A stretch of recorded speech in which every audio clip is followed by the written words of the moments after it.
The battle of wizards and warriors continues with iron swords. The evil wizard Malkill will take the shape of the earth, wind, water, and fire. Farewell! The fate of the world is in your hands! You're listening to the Piercing Wizard podcast, and I'm your host, Ryan Willett. I'm a professional body piercer with 20 years experience. I travel around the world teaching technique and safety classes, and I'm a member of the Association of Professional Piercers. Listen in as I talk to my friends and colleagues about our industry so we can all stay sharp. Hi everybody, welcome back to the Piercing Wizard podcast. I am your co-host Lola Slider, and I'm introducing a special interview this week. My co-host Ryan Willett interviews Ricardo Miro, but before we get into that, I would just like to say that for my birthday, which is in February, it's actually my dream to teach piercing seminar classes in a place where there are manatees and alligators and giant trucks. So if anyone knows of a place that I could do that. Florida, you say? Tell me more. Well, hi, this is Ryan, by the way. Lola and I will be doing 2 different seminars, live and in person, and in Florida. Monday, February 23rd at Body Piercing by Bink in Tallahassee, Florida. And then the following Sunday, March 1st, at Tiger Lotus in Fort Myers, Florida. The Tallahassee class only has 3 spots left, so if you're interested, I would get signed up for that pretty quick. Tiger Lotus has about 10 spots left, so a little bit less pressure there. You can sign up for both with a discounted price, and we also have a discount for active subscribers at patreon.com/RyanPBA. So if that's of any interest to you, you can take one of those spaces and help me in my efforts to make my birthday a national holiday. And we will see you there. Do you want to tell them at all about what you've been working on? What have I been working on? Well, you're onboarding. Yeah, you're onboarding. I'm onboarding, but I'm like right at the beginning of onboarding, so I don't really have any news other than the fact that I am, in fact, onboarding. You are onboarding. That's like being 1 centimeter dilated. One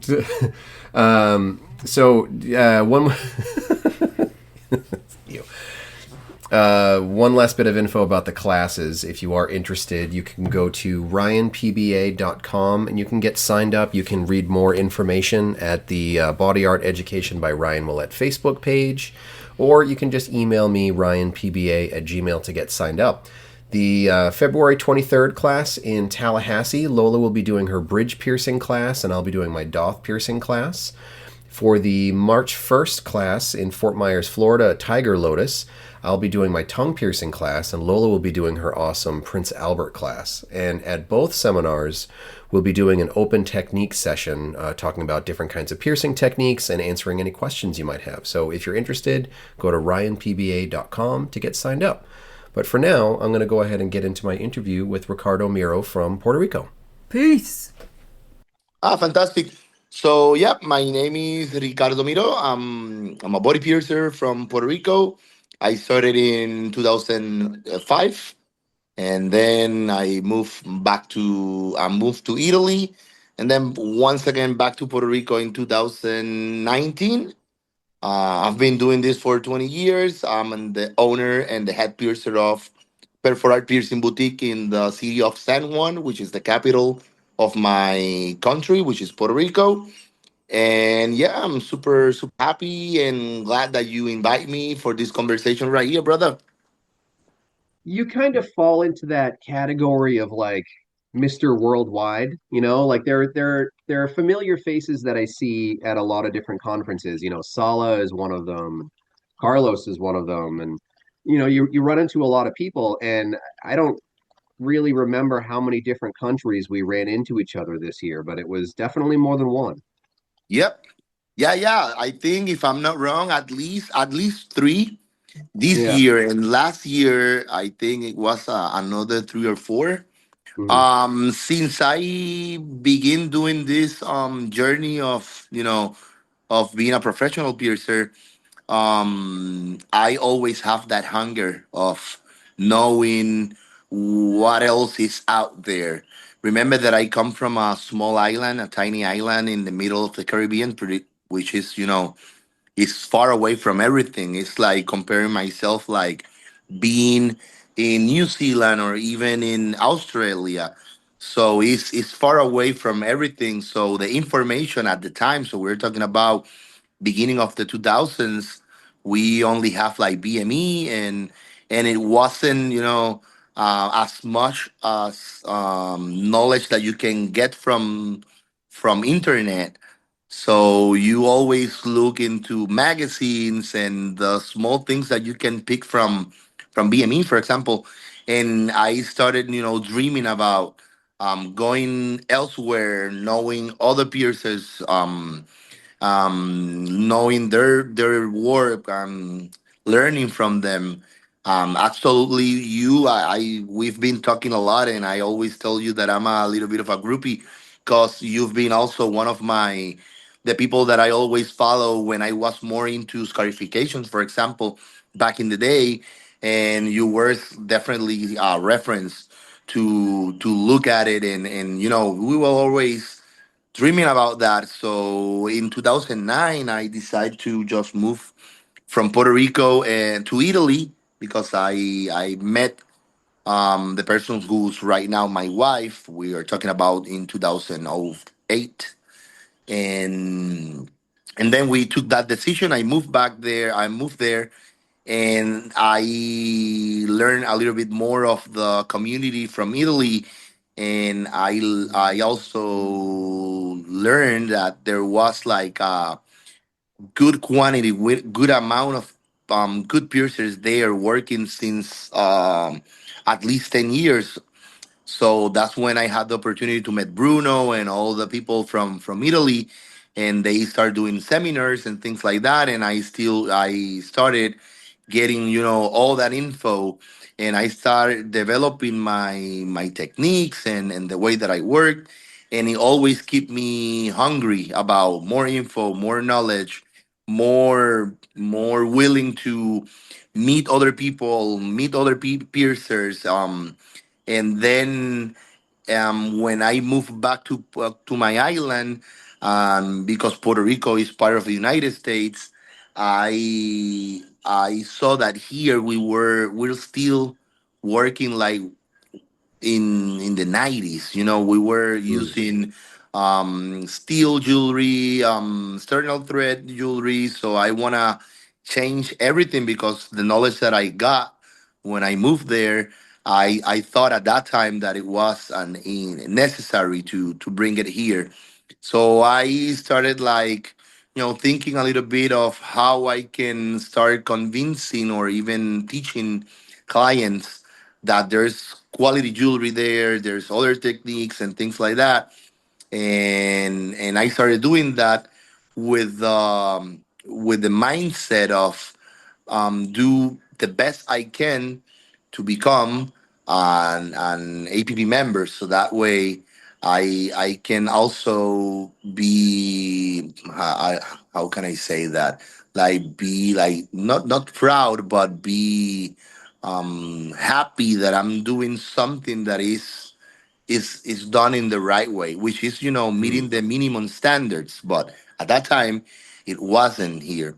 So if you were getting into piercing in like the early 2000s, like who were the people that were mentoring you? Like what was the piercing scene like in Puerto Rico like when you were first getting into it? Was it that you were a client with the shop or you had friends or you saw it online? Like what was the industry like in Puerto Rico 20 years ago? And then we'll kind of we'll work our way up to more like modern times. Yeah, three. Let's say that 20 years ago, we have like three main piercers well known here in the industry. They are right now completely retired. They are doing other things, doing old school style piercings. And I remember I was 16 years old, and I get somehow I was working since I worked since I was a kid. I was doing also college, and I managed to get emancipated by my parents, so that way I can buy a new car by my name. And with that comes a lot of cool things you can do because you're an adult technically. Yeah. So you can get tattoo. And I was always, like wishing to get a tattoo. So now I can because I get my own money. And I started going to this tattoo shop at the time where one of the tattoo artists also do piercings. So I started as a client going to get tattoo and then pierce. And I totally fell in love with the environment there. Mhm. The way that a tattoo shop runs and goes is more like I will say like punk style, rock style. I come from an island that people what usually when it comes to music here is like reggaeton and salsa, and I'm always being like a black sheep or something different. If I have to compare myself with the people from my country. So I, for a moment, I felt that that was my place. So I started coming to get more tattoos, and then I started making friendship with them. And one thing puts you in the situation that somehow one day you are there as a client, but you help them to clean, and then from clean they show you how to sterilize. And when I say sterilize, I'm telling you, you remember those like pressure pots that we got back in the days that you need Oh to yeah, yeah, yeah. I you had one of do you those. need to do that with Yeah, on your with a stovetop. stick to not to avoid blowing everything up. So I started doing that, like scrubbing fucking tubes of tattoo machines and things like that. And then one day, the tattoo artist, which was also the piercer, somehow he was tattooing, and someone comes to get a piercing, but he doesn't have the time, and he have to send that person away. So he asked me if I was or I was willing to maybe learn so he can show me. And that's pretty much how everything started. So he started showing me so that way I can cover him while he was tattooing. And it was 2005 when I started doing that. And then I was working with them for another 3 years. That's when I met my present wife, which is now my wife, Stefania, and she was studying major in biology. But that time we met in the college, and somehow In when in Puerto Rico in Puerto or Rico, where? in Puerto Okay, cool. Rico, because she moved from Italy to Puerto Rico to study with an interchange from universities to continue her studies in marine biology. At that time, I was doing my second bachelor degree in geography. I did my first one in psychology, and then I was doing my second bachelor degree at that time. Quick So, quick yeah, question, because I don't want to skip over this one. yeah, Does Stefania have a favorite ocean creature? yes. What is it? Yes, jellyfishes and Jellyfish. Cool. turtles. Those two are her favorite ones. Yeah, cool. Yeah, yeah. I love sharks, but I'm terrified of No, sharks. she also loves sharks. Yeah. She's been like swimming with them because we got in some areas right here. We got plenty of them. She loves to do scuba diving and things like that. Yeah. Me as an island boy, I always avoid that type of danger.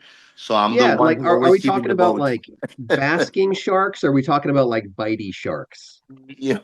No, they are not biting sharks, but you never know what can happen with Yeah, yeah, yeah. savage creature like that. They Yeah. can get scared, and sometimes they just attack because of a defense, Yeah. way of doing so. Yeah. But yes, that's how we met, and somehow she have to go back to Italy, and we were in love, and I just decided to just grab my things and move to Italy, and that's when doing what I did, which was the piercer, was I think at that time was the easiest way to get a job while I was like an immigrant in a new country, Hmm. and I started in another shop there working, and then I started knowing which ones were the masters of the thing in the regions that I was, And that's how I started learning and going to congresses and different conferences that So they. how did you get your first job in Italy? Was it you just walked into a shop and you applied, or did you have a connection and somebody invited you? No, I remember that. Let me go back. When I moved there at the beginning, I just want to change my life in general. So I didn't even want to do no psychologist type of work, not even piercings. I just want to blend myself with the culture, learn the language, and learn the culture in general. So I was willing to do whatever work was available just to blend myself there. While that was happening, Stefania, I want to say, I don't want to say that she obligated me, but she managed to put myself in the situation that I have to go to the health department and get myself the license to be a professional piercer in the region of Emilia Romagna, where I was living at that time. I got that license, and there was like a blog from the tattoo artist scene at that time, and she find that there was like a tattoo and piercing shop like 20 minutes from where we lived, that they were looking for a piercing artist. So she contact them and sent all my info. They called me, and I started like 3 days after I go there. They want me to perform some piercings on the staff, so that way they can see how I work and everything. And I get a contract at that point, and that's how we started. That's how we started So here in Italy. for piercing in Puerto Rico, especially 20 years ago, were they using blade needles or was it cannulas or what like so how different was it from that European style of piercing that you ended up getting into? Yeah, that's totally nuts, because I imagine this thing right here. I was working in Puerto Rico with externally thread, steel jewelry, sometimes plastic, a lot of PTFE Teflon, and blade needles. But when I moved to Italy at that time in the studio that I was working at the beginning, and we were obligated because of the health department to use cannulas, because Hmm. blade needles were illegal. But we Did were they working with explain why? Because like I've heard that issue come up in several different places and they always have insane reasons for why they're illegal. in the. But let me finish this. But the insane thing is that that's when I was introduced to internally thread titanium jewelry. But I Yeah. was piercing with cannulas, Yeah. not. So I was changing to a good jewelry, but now I'm using shitty needles. So not shitty needles, but definitely doesn't do the work the same way that the blade ones does. Yeah. Yeah. So the main reason that the health department cannot or make them illegal at that time, it was because the cannulas, for examples, comes with the lot number, with the sterilization dates, and all the Uh, parameters that the European countries want them to be labeled, right. because it's a medical procedure tool, and everything was completely labeled. The what we call the American needles just came with EO, like EO sterilization thing, and the dates and the lot, but it didn't give more information about all the properties and the materials, or maybe the ways that they were made, which you Hmm. can find in the labels of the cannulas, because they Right. are used in medicine. Yeah. So they were illegal because there wasn't too much info to determine they were good to use in the human body. So Hmm. that's pretty much why it Yeah. was. Yeah. Yeah. And I So said, yeah.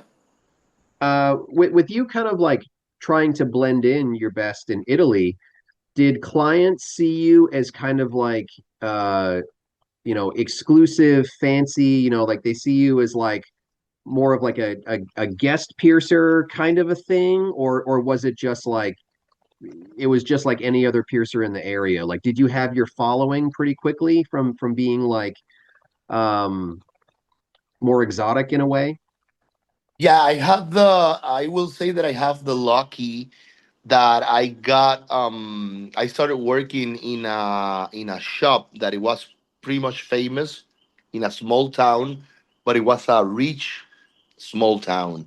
Yeah. And they already have their own clientele, and they were like the clients trust whatever was there because that Hmm. was like the shop that you gonna go to get your tattoos and your piercings and stuff.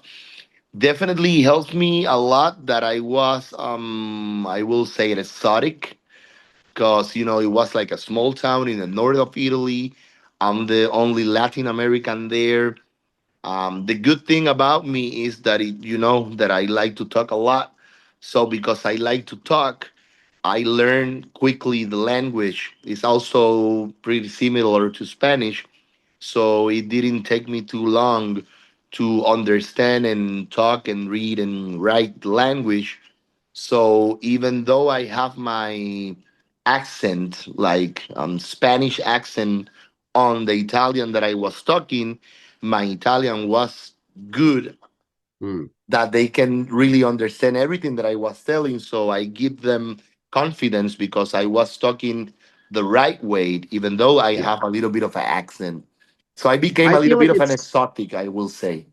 you have kind of like a flair with those languages, like so I think like Spanish has a flair to it with the cadence and everything and in Italian and I think also kind of Portuguese in a way. Yep. So I think a lot of those languages I'm not naturally gifted for language. I can only speak English and like I can only speak it so.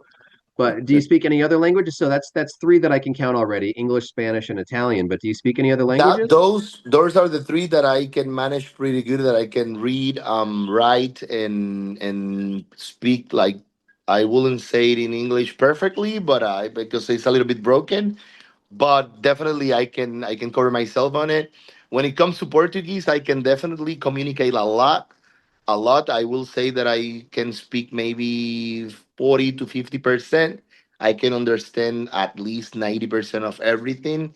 And yeah, when it comes to a Portuguese country like Brazil or Portugal, I can definitely do everything without any problems. I can just travel, I can get a cab, I can order my food, I can do everything because I really understand. Sometimes if I have to do or have like a conversation, I will say in a college way, like intellectual way, Hmm. maybe I can get myself a little bit, in a problem with terminology or Hmm. pronunciation. But definitely I can have good conversations with norms and normal conversations in what I call portuñol, which is like a mix. It's like the Spanglish of Spanish and Portuguese. So I use my portuñol, and I cover myself pretty good with that. My partner Lola, and she's been Yep. over here, and she's seen as like the very exotic piercer because it's just we're just the regular staff, but now it's like, Yep. and we have this piercer from Scotland, and people love it. So I would imagine it must have been really fun and interesting for you to move from one country to another on the other side of an ocean and how different that must have been. What was the what was the style of piercing like? Like when you left Puerto Rico, were the popular body piercings there similar to what you were asked to do in Italy, or were people asking for different stuff? At that time, remember it was I started in 2005, and then I moved to Italy the end of 2008, beginning of 2009. At that time, I think worldwide was what it was popular was surface anchors, Mm, surface bars, and I think we were doing a lot of tongue piercings, belly buttons, You know that now in the actual how do you say, in the actual piercing scene right now is getting so mainstream that people wants more ear curations and everything is ear related. Yeah. At that time, we were doing like big gauges. I was doing like, I will say, cool stuff. It's not that now I'm not doing cool stuff because I still enjoy my work. I think it's more artistry, I will say, that I can just play around with anatomies and play some piercings to create a concept and then maybe tell a story behind the concept itself. It's more creative, I will say. Mhm. But at that time, we were just, like punks that we were different, and we want to make the difference between the society. So people were getting like the real good stuff, like big gauges and piercings that were not normal, I will say, or they were a little bit more exotic. So yeah, at that time, everything was like, I remember that I was doing a lot of nape piercings, a lot nape piercings. Like, I don't know if you remember, because I'm more than sure that you also did. Like when the Teflon came out, we were doing surfaces like long as a ruler, like Yeah, yeah. 4 inches long. I did a three It's inch like, long piercing on my friend's yeah, chest and got it to heal for like a year or something like that. yeah, This is funny. You're reminding me of a lot of things now that you mentioned Teflon barbells because yeah. nobody talks about that Mhm. today. The people that were using them probably won't admit to it very easily, but I had a bunch of those things, and Yeah, I used to take them and put them under the hot water in a sink and yeah, like to bend it a bend little them. bit, and then I would put it under cold water so it kind of holds the shape, and then I would like Yeah, clean it, sterilize it, however, and then pierce like these ridiculous surface piercings all over the place. I yes. miss that era, like I realized that looking back, not a lot of those piercings had a great chance to heal, but I still think it was an important part of finding your boundaries and your limits.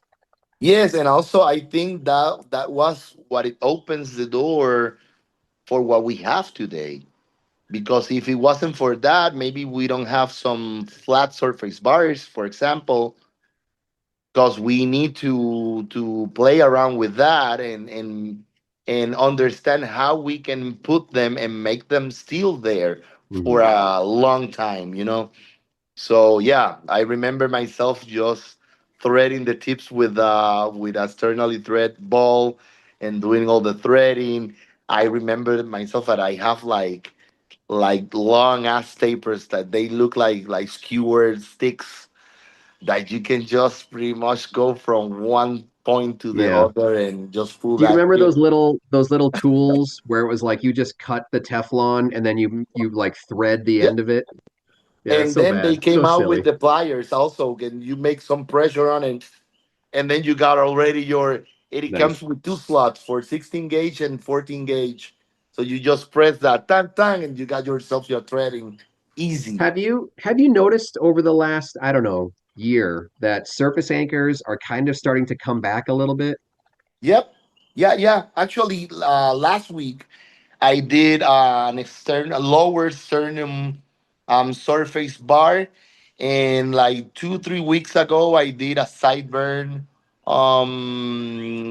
anchor, and I've been doing a lot of those. I wouldn't say like a lot like back in the days when they were mainstream and the thing, but definitely more than the last 7 years. Now they are coming back a lot, and also tongue piercings. Tongue piercings. Yeah, I've noticed It, that too. A funny thing that I was talking about this with Lola just earlier today. With you being someone that has decades of experience, do you find that like clients come in and they ask for something like that, like a surface anchor or a tongue piercing is another great example, and they're like, "Can you do a tongue piercing?" And you're like, "Yeah, of course I can yeah. do a tongue piercing." And they're like, "Whoa, no other shops do it." Like it seems like we're kind of, everything is circular, everything is cyclical, and we're coming back around again where there are all these piercings where if you've been doing this for more than like 10 years, they're kind of very typical. You have probably a lot of experience with it.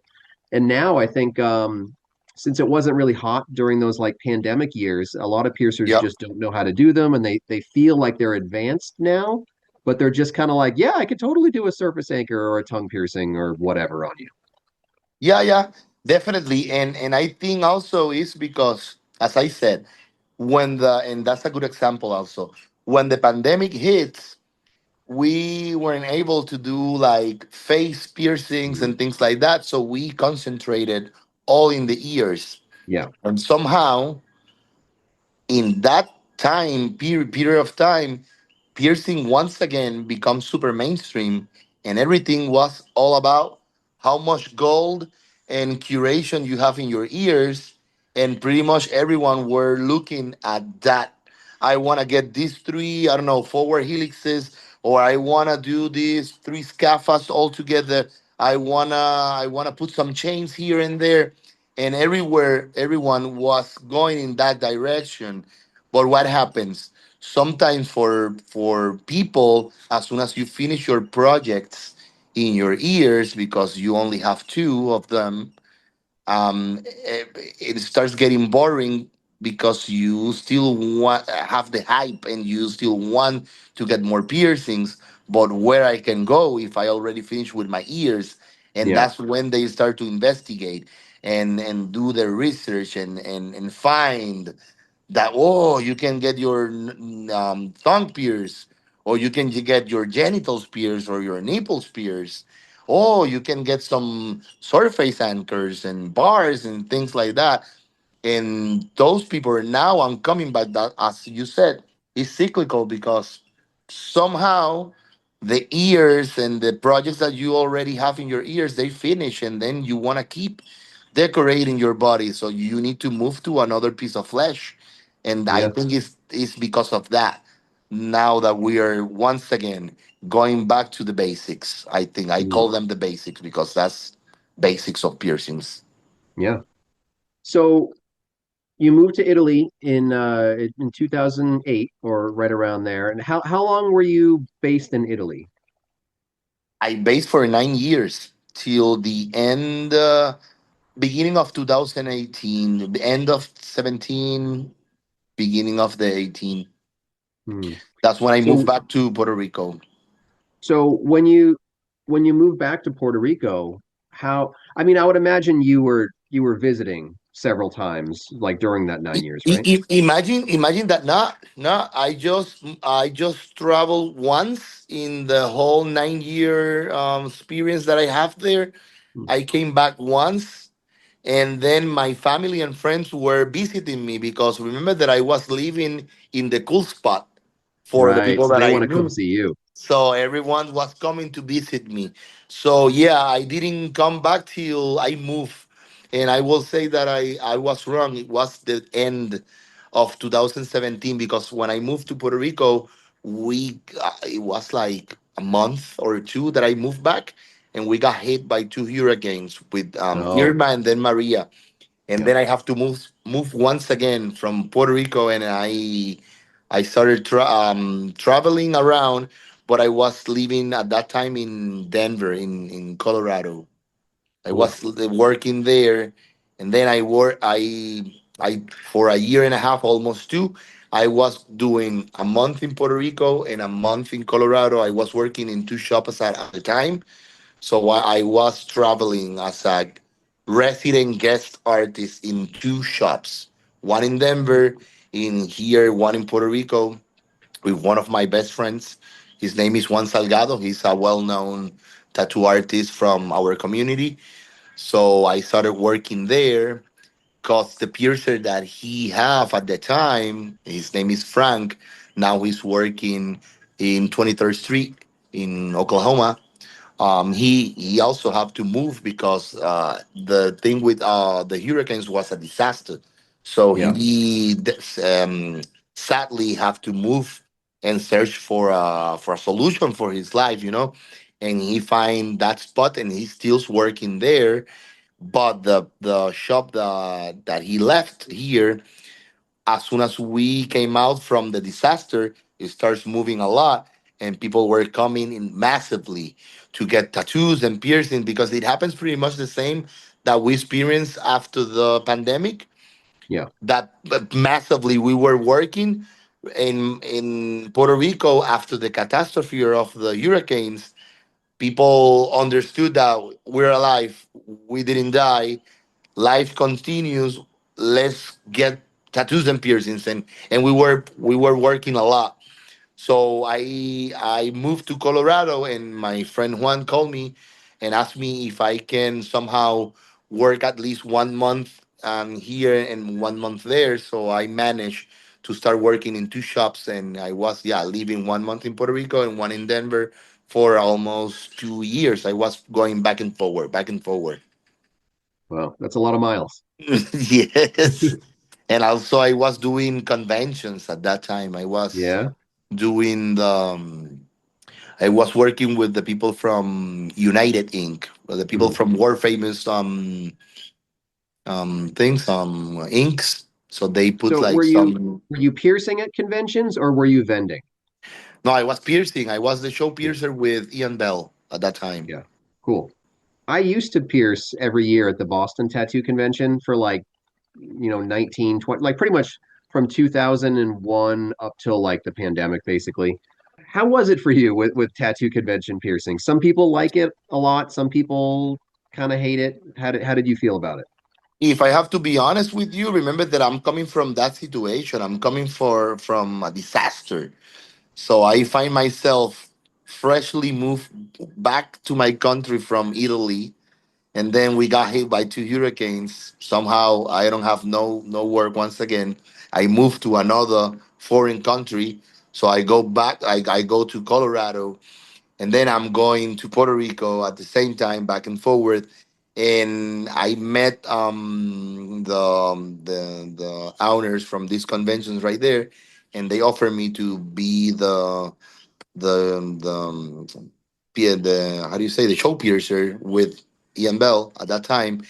And money wise, I needed, and I found it fantastic at that Mm, time because I needed to, pay my bills and try to get back what I lose, and if I have to see that with another color of the crystal and look it as a professional piercer that does things the right way, definitely is not the right spot to do your work in the best way, because it's an open space with a lot of people walking yeah. around. How do you Everyone wash your is hands? drinking. Yeah, Yeah. even though we have autoclave there at the time, so Mm, we can sterilize our stuff. But wash your hands is in the restroom with everybody else, and you know the classic tattoo situation and experience that yeah. you will find. Definitely, if you ask me right now that I'm 40 years old, I'm not gonna do it once again because I find myself that I'm also old for that kind of craziness of doing 60, 70 piercings a day, a Yeah. long line there, people yelling, people doing, not healthy stuff. You know what I'm talking about? So it's Yeah. definitely not the right spot to do what we do as professional piercers with the bare minimums. Mm, And yeah, that's how I see it. I even, how do you say, I don't know. I don't say to everybody who's doing it right now that they are doing it wrong. But definitely, if they want to improve themselves as professional piercers, definitely they need to start looking around and see how they can move from that situation and improve the quality of the work and the environment. I think is one of the main reasons to become professional and increase the quality of your work. If you don't got a good environment, you are losing 30% of what you're doing right there. That's my way of thinking. Maybe I'm wrong, maybe I'm right. I don't know. That's how I see it because I already experienced and I can make a difference between the two situations that I had in my life, the one that I find myself right now, and the ones that I have to do. And definitely, I feel better as a piercer, as a professional in my life, and also the quality of my life increase a lot because there's less stress. I got my routine. Everything is completely controlled. No surprises at the beginning, in the middle, and in the end of the day. So I think it's the right path to go through. Yeah. Yeah. I don't think I would want to go back to it. I started off so early on that I didn't know what I was doing, you know, and then by the end of it I had like a did you ever watch that show Dexter? Yes. Yeah, I had like Yes. a Dexter murder tent. I bought like a vinyl tent and I would set up everything in that and it was just ridiculous by the end, but I don't think I would go back to it. Yeah, Dexter. I imagine the sweat that you will get in that tent, huh? Yeah, Because yeah, everything is like super. yeah, Damn, bro. yeah. Brother. Yeah, cool experience So right there. Yeah. when you went from Italy to Puerto Rico, uh, was the Puerto Rican piercing scene still kind of the way that you left it, or did you notice an improvement with that community? Was the same. Actually, when I moved here, I noticed that it's still the same. And that's when I was talking with Stefania. And Stefania is the person behind the curtains, the one who is in charge of social media and the way that we curate everything when it comes to graphics and photos and editing and things like that. And I was, because she's a brain when it comes, she's a nerd and a geek when it comes to do all that type of things. I'm not good with when it comes to computers and things like that. So I was talking with her and telling her that this is pretty much this the way that I left it. So I would like to start convincing people to do things. When I say people, I say clients, to do things differently, and see that piercings are more than I just go in, get poked, and go out. This is like an experience. There's tons of different jewelry selection that you can get.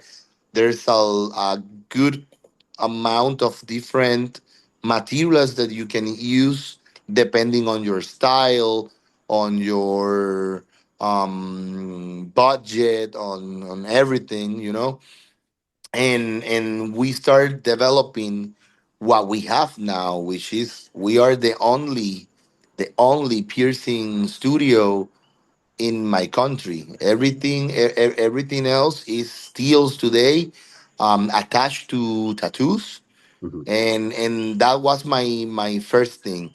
At the beginning, when we started, I was working with my, at that time, my business partner, which was Juan. He, as I said, is a well-known tattoo artist. He rent me half of the space, and I started as a pilot program. I started developing what we have today, and we divide things. So I had my piercing studio inside a tattoo studio, but at the beginning it was good because people here in Puerto Rico, and I think still in most places in the world, people associate piercing with tattoos. It's Yeah, like if you yeah, they want to kind of get see it as pierced, like you two gotta tattoo halves of a shop. whole. Yeah. Yeah, they associate both things. So what I did, I started to make it look different when it comes to the graphics and the style and everything. So it seems like two different worlds on the one roof. So that way they can know, okay, if it's piercing is this side, if it's tattoos is in the other side. And then, and I think that's how we started working and telling people that, you know what, implant grade certified titanium exists, internally thread exists, and it's a little bit expensive, but it's better quality for you. And I started, bringing brands and bringing new materials, new metals, new techniques, and more knowledge. And when I say knowledge, and in the execution, but mostly in the troubleshooting, because people sometimes forget that piercings are wounds, and we are animals, we're people, we go around, we got hit, we hug ourselves, we go to the beach, especially I'm in a Caribbean island, we get infected and we got bumps, we got a ton of things that can happen because you got an open wound there. So troubleshooting was, I think, my best thing to make them understand that, yeah, that happened because of this, of these, but there's ways to solve that. It's not completely gone. It's not the end of the world. It's just a situation that we can handle if we got the knowledge to understand what happened and how we can solve it. And I think that my clients has started getting more confidence in the knowledge that I brought from other places, and that confidence leads to more work and more other people telling others, like, if you want to get peers, go there and go there. And my clientele start growing and growing and growing, and at some point we were working like steady and heavily. The pandemic happened.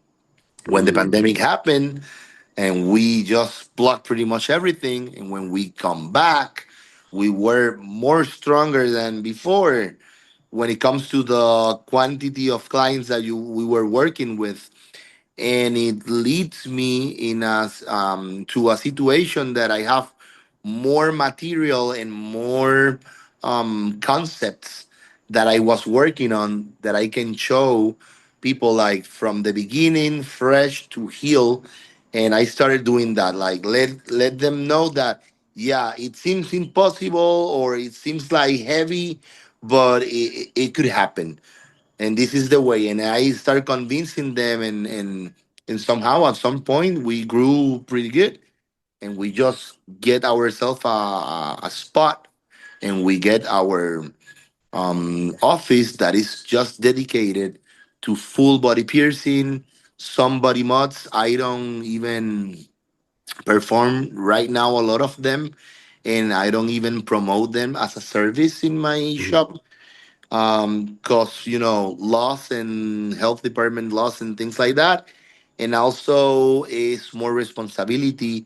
And right now I find myself with not too much time to dedicate to follow a client who got body mod, instead of a piercing, because Yeah. you know what I'm talking about. Oh yeah, You totally. do If you do a I used heavy to do all mod, kinds of stuff. you And, need to be, since the pandemic, like, yeah, I don't have time for this, I don't have time for that. This yeah, isn't worth the time or the stress. So now it's the just kind of stress. the core business. Mm-hmm. When Same you with me. came back to Puerto Rico and you started kind of getting that momentum and growing your reputation there again and all that, how did the other piercers in the Puerto Rican scene take to that? Did they seem adversarial or kind of like upset with you, or was it like we wanna learn some information, let's hang out, let's talk, or like what was the dynamic like? Puerto Rico is a strange spot. It's a strange place. The mentality of, I don't know if because we're recluded in a small island, that sometimes mentally people are also close and they don't want to expand. So at the beginning, some of them, yeah, a little bit of negativity because I was changing the game. And that means that they have to invest more money to do the same that they are doing, Mm, because now people have knowledge. And that was one side. Not too much of them, but some of them. Others, they, even though since I came here, I always was willing to, I don't want to say teach, because I didn't consider myself a master at that time, or someone, an educator, let's say it. um but definitely I just want to tell them tips and tricks and things that you can just do and improve your type of work. Some of them took them. I still have like friends that we keep talking and talking about work and showing works, and I did that, you did that, it happens to me this, how can I can solve this and things like that. Others get a little bit of information, starts following me in social media, looking what I was posting, doing, buying and selling. They Mm. grab that info with the small amount of info that I did at the beginning, and they started, I don't want to say copy, but maybe replicate what I was doing, and they thought that just replicating things, they were doing things in the right way. So Yeah. sometimes I will say that maybe they present themselves like they are doing the things in the right way, but when it comes to the biosecurity and the aseptics and all the knowledge behind of a good cool picture that you can post on social media, I think there's a lot of flags till today. Yeah. And I try a lot to talk and to present some ideas, but I have a conversation with the health department, and the only thing I got back from them, it was like, I really, they came to my studio and they see everything that I'm doing, how it worked, everything plays in the right way, and what I get from them was like, everything you are doing is beautiful, is doing the right way for what the health department requires, is not necessary. Sometimes I can think is exaggerated. And when I say exaggerated, because I reprocess a lot of my tools, my shop is how do you say, when you combine reprocessing and disposable, it's like Kind of like a hybrid. hybrid. Yeah, my shop is hybrid. So if you gonna come to my shop, for example, and do a guest spot, and you tell me that you do just disposable, I got you covered, I got everything there. I don't use them most of the time. I love my tools, I reprocess them, but I also have everything completely for Mm. disposable. Yeah. But for example, they were telling me like, no, just if you have an autoclave, I don't know why you need an ultrasonic. I don't know why you are doing spore test. I don't Mm. understand why you guys are doing helix test or Bowie index, or why you are using, I don't know, enzymatic solutions on your things like that. So this Yeah. is how the health department of my country works today. Mm. So what she told me, she was telling me like, I don't know why you have, we call that in Spanish bitácora. I don't know how to call that in English, but it's when you put all the records of your cycles and things with the vapor lines, with I fuck The I integrators. the integrators. I forgot the term. The integrators and everything, and if you, I'm a maniac, so I got all my records of everything completely right down. So if I have any problems, I can just go directly to the day, to the cycle, to everything. And she was like, "Yeah, it seems awesome. It's not required.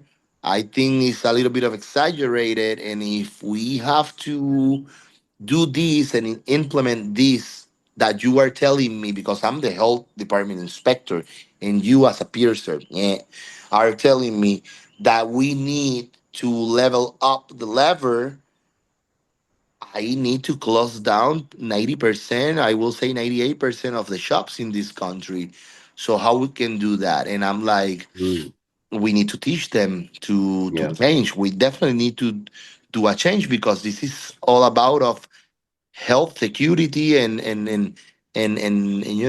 public health security.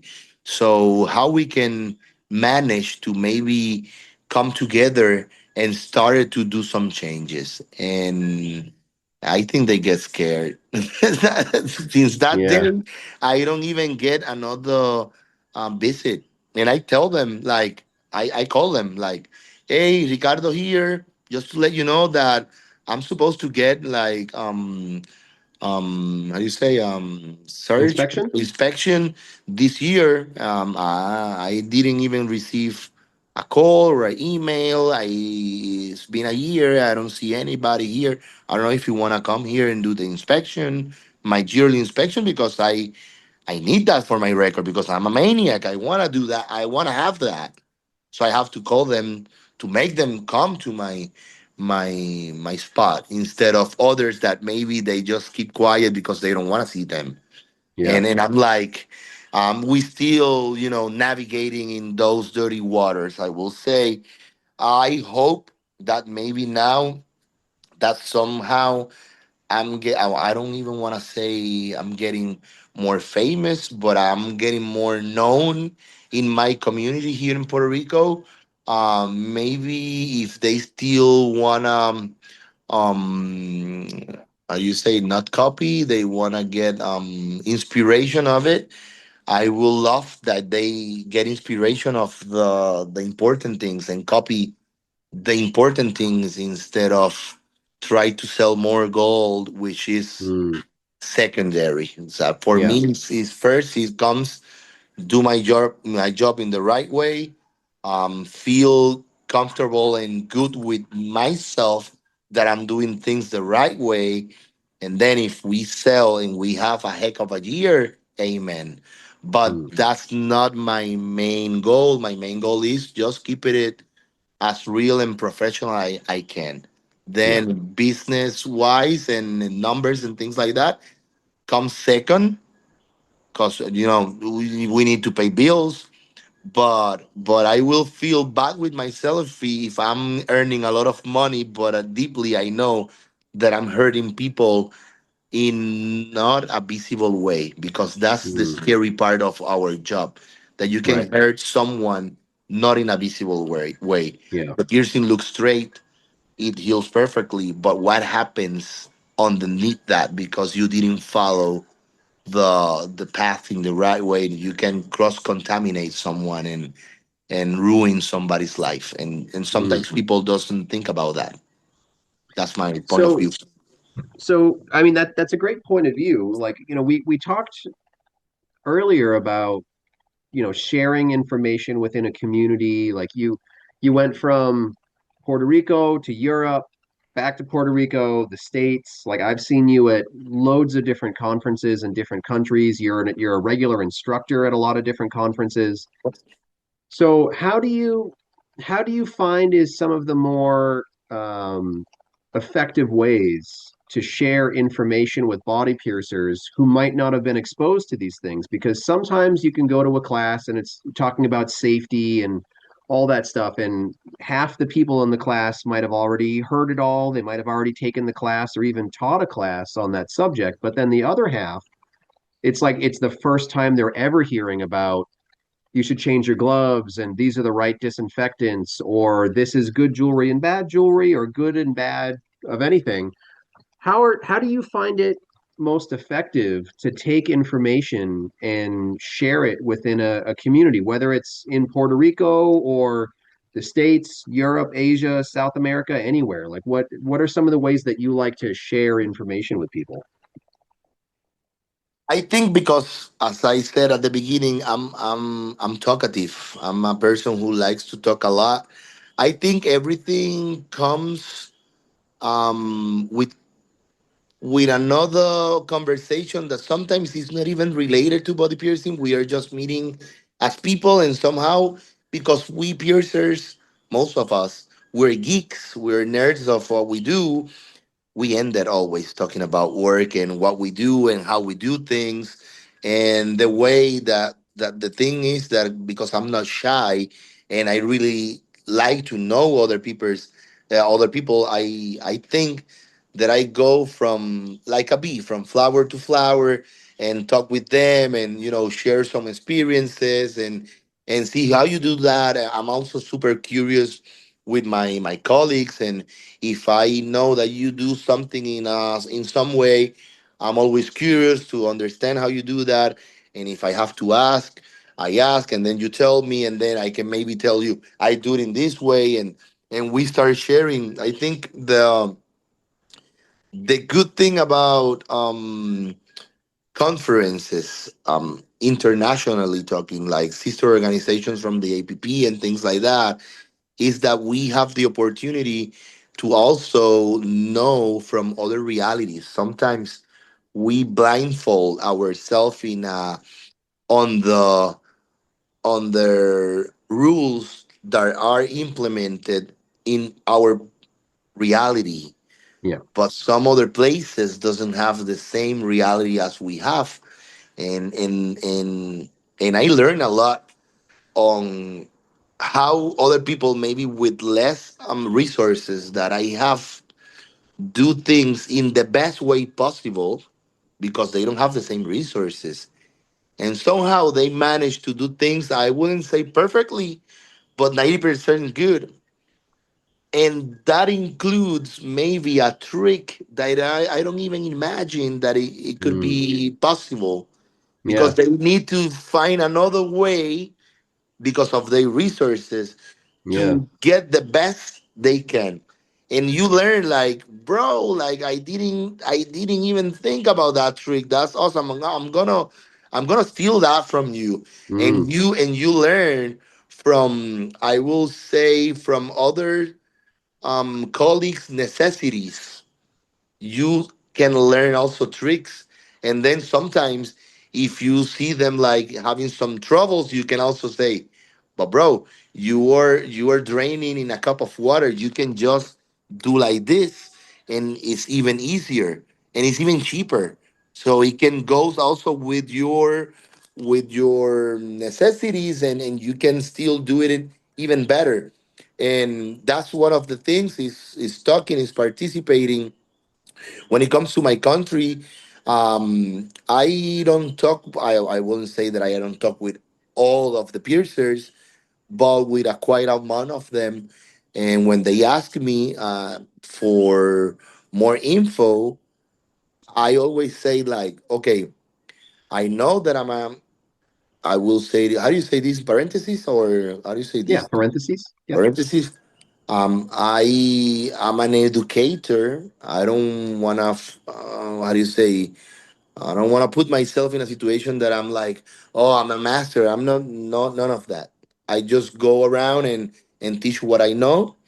Um, but if I have to give you an advice, is just to learn. You need to go out of the island. You need to fucking poke that bubble and go out.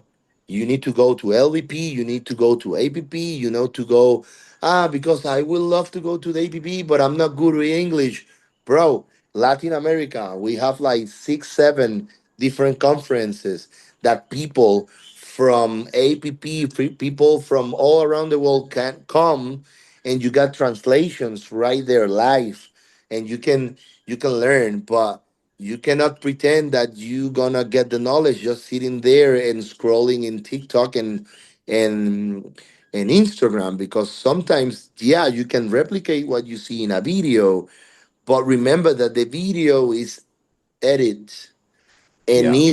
is always put in the perspective of who is performing. And we all do the same. We want our video to look the best and most professional we can, so we do it in a way that everything looks perfect. But Yeah. sometimes trying to replicate that is going to be difficult, for you, because what happens in the middle of those shoots is what you are missing. And to understand and know those tricks, you definitely need to travel out. I can tell you things. I can tell you and talk to you about what I talk around the world and what I teach around the world. But there's a lot of things that I understand and I manage pretty well, but I'm not the right person to tell you how to do it. Because for when it comes to, I don't know, if you wanna deal with a fucking statin, you need to see a class of Brian Skelly. Yeah. I know how to change my gaskets and my filters and put some stats right here and there. But if something more happens, that's the dude. If you want to know more, you definitely need to go and see that dude. If you need to, for example, same thing. If I can explain you in my best way, the Bebel theory, but if you want to know it and you want to see it and you want to really understand it, there's Brian right there. Just to say an example, you want to learn a little bit more of industrial and all integrate shit in surfaces and things like that. There's Luis for those type of things.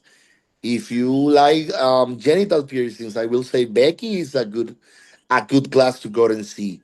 Yeah. I can tell you the basics, but the most important things and the tips and the tricks and the good stuff, the juice of the thing is gonna be there.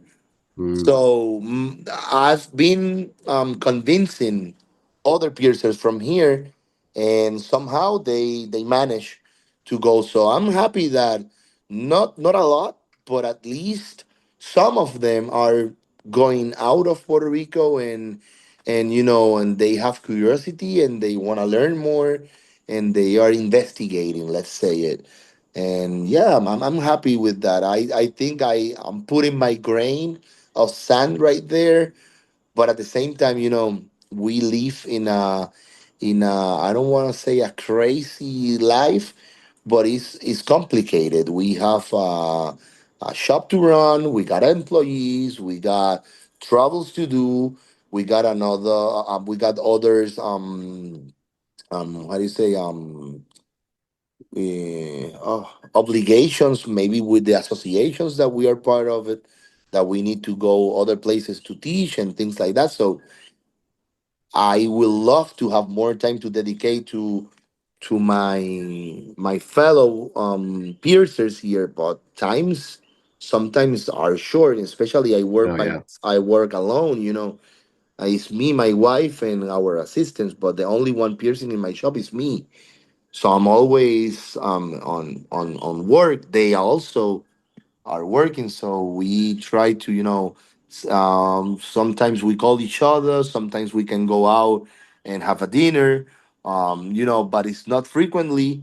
But we definitely touch bases, and I always, tell them to investigate, to be curious, to go around and see other people, because I'm not the truth. I'm not the one. I don't got all the answers for all your questions. I can give you hints here and there, but there's all the people out there. So you need to definitely sacrifice your time, invest your money if you want to keep growing, and you want to continue to do this as a professional. So Hmm. sometimes people doesn't understand that it's cool to travel, but it's a huge investment that you are making in your career. Is I will say, if it's not the same, it's pretty much there like a doctor's career, because the amount of money that we put in our careers to develop and to learn the way that we learn, it costs a lot of money when you start putting all those numbers together during, I don't know, the last 7 years. That's a master's degree right there.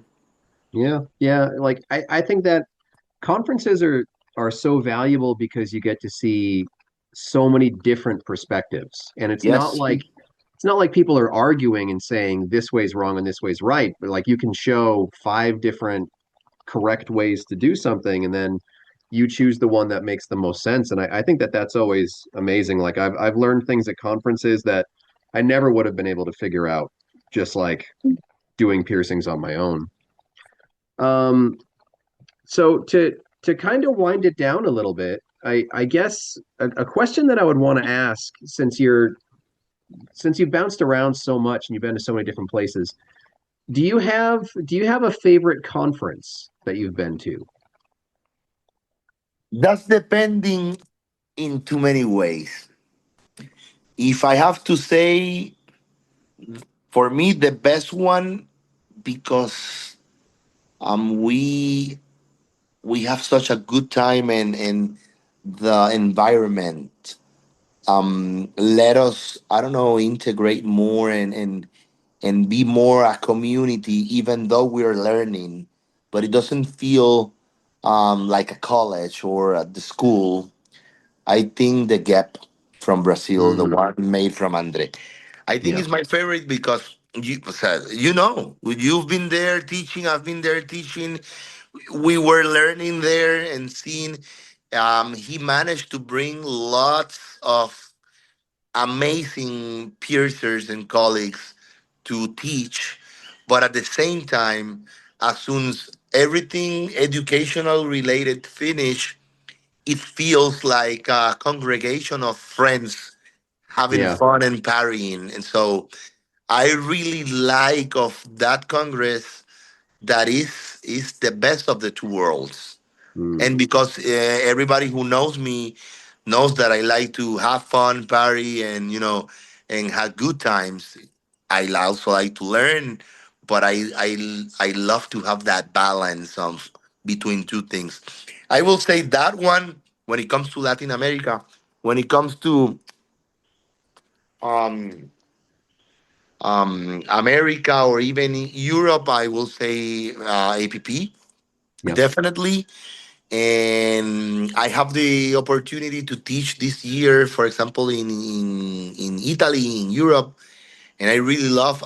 There's tons of friends. It is pretty much where I grew up professionally as a piercer is Italy. So I was invited to teach also in Ritorno alle Origini, and I really like the way that they did the conference. It's a little bit smaller. It's more I will say more familiar, not familiar, family wise. Hmm. Um, and but super professional, everything super educational, good speakers, and everything was super good. I also love a lot that one this year. I will say that APP Gap and Ritorno Origini for me are the top ones. Mm, yeah, that's cool. Uh, you know, I get asked sometimes, like by American piercers, people that have been to Vegas, more than 3 or 4 times. I think after enough times, you might still really like the conference, but you can get sick of Las Vegas and how much Yes. it costs in Las Vegas pretty easily. So, every year piercers ask me, well, what other conferences should I check out? And I think that sometimes for American piercers, the language barrier can be intimidating, probably in a similar way where Puerto Rican piercers might feel intimidated to go Yep. to, primarily an English conference, So just for anybody out there listening, some of these conferences, like they want, I mean, I guess they all want international attendees, so Yes. they try to make it like an international flair for just about all of them. So, if Yes. anybody out there is listening, like try to, just like Ricardo said, like try to get out of your bubble and try to meet piercers from another community, another vastly different area, and like you see that whole wide world of body piercing instead of just the piercing in your like hometown. Yeah, definitely. And if I have to give them advices, there's tons of it. And right now, I can also tell that they definitely need to try the Spain, the one, the APPE in Hmm. Zaragoza. They usually have translators also there. I was amazed this year with the Japan. We were together in that one.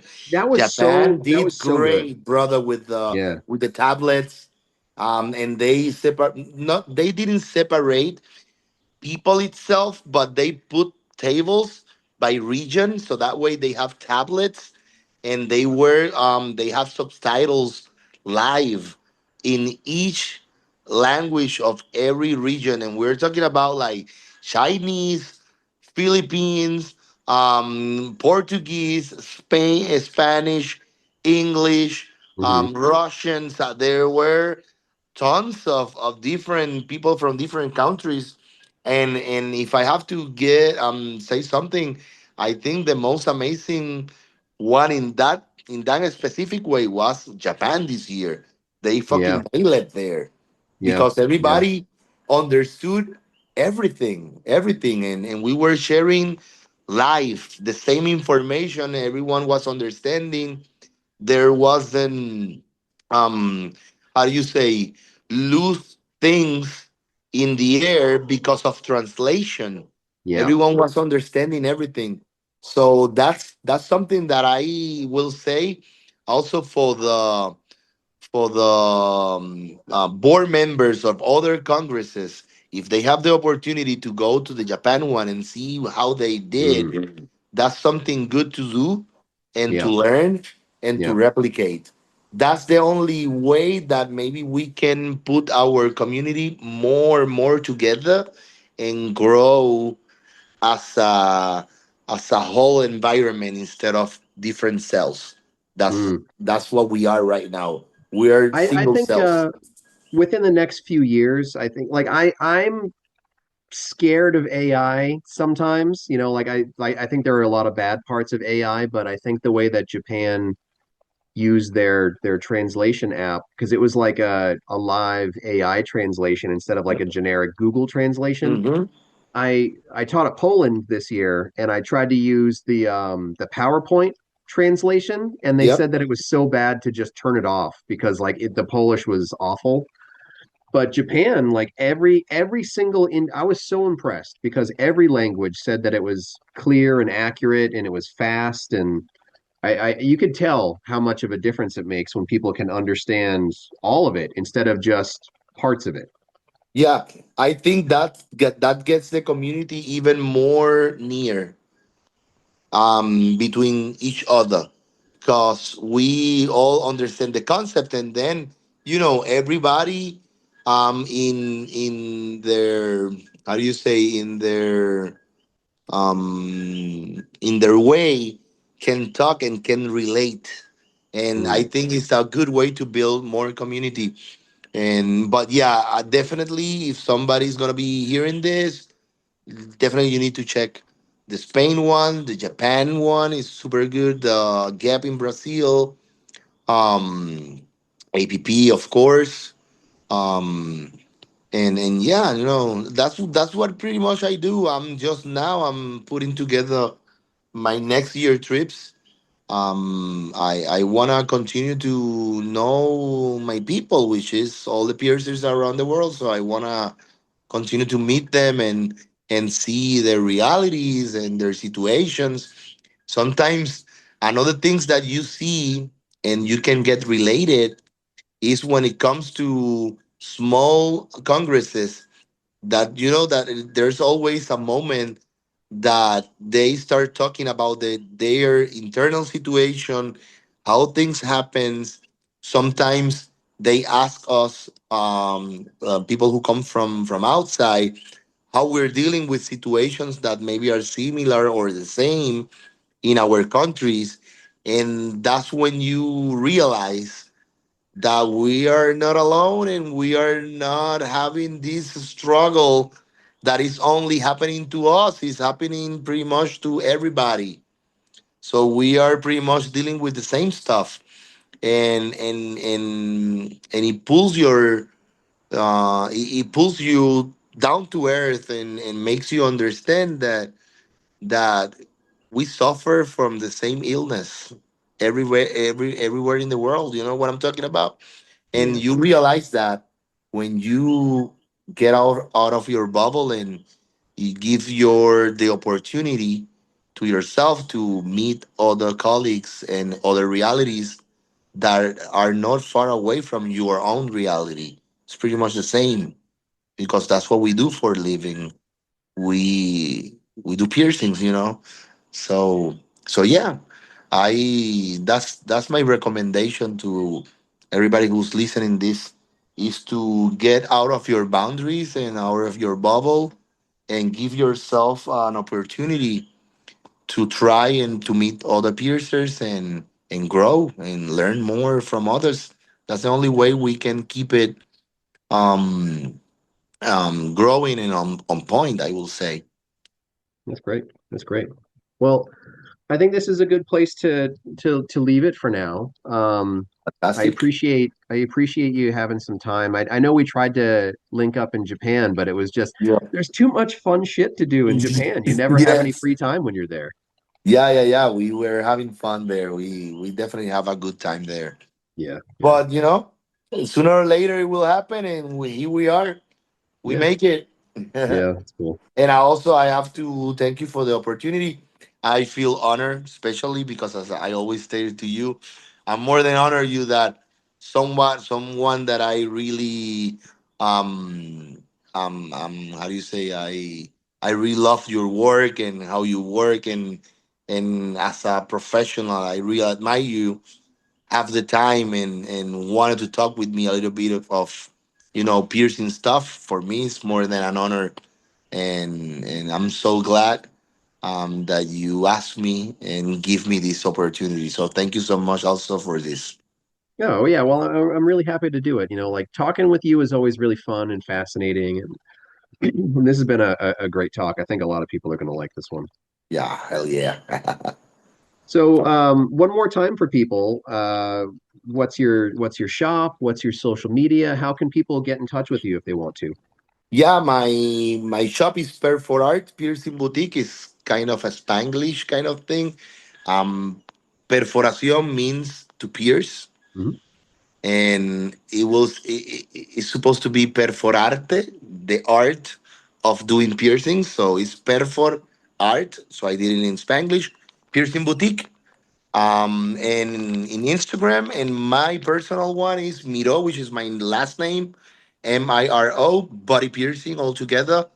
That's the best way to keep in contact with me. So if you want to hit me up there, we're also in TikTok, Perfor Art.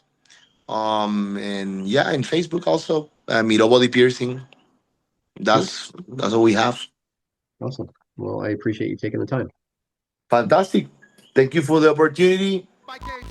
For more information about the show, visit piercingwizardpodcast.com or like Piercing Wizard Podcast on Facebook.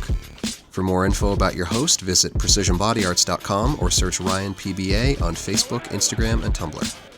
If you enjoy the show, you can subscribe on iTunes, Apple Podcast, and Google Play. Music by Benny B. Blanco. Show copyright 2017, Precision Body Arts LLC, all rights reserved. I mean, mostly point your face towards it. You don't have to be like, all right, go. Hi, everybody. Don't laugh at me while I'm doing this. You're just like, hi, everybody. It's okay. All right. Hi, everybody. You can shove it up your arse.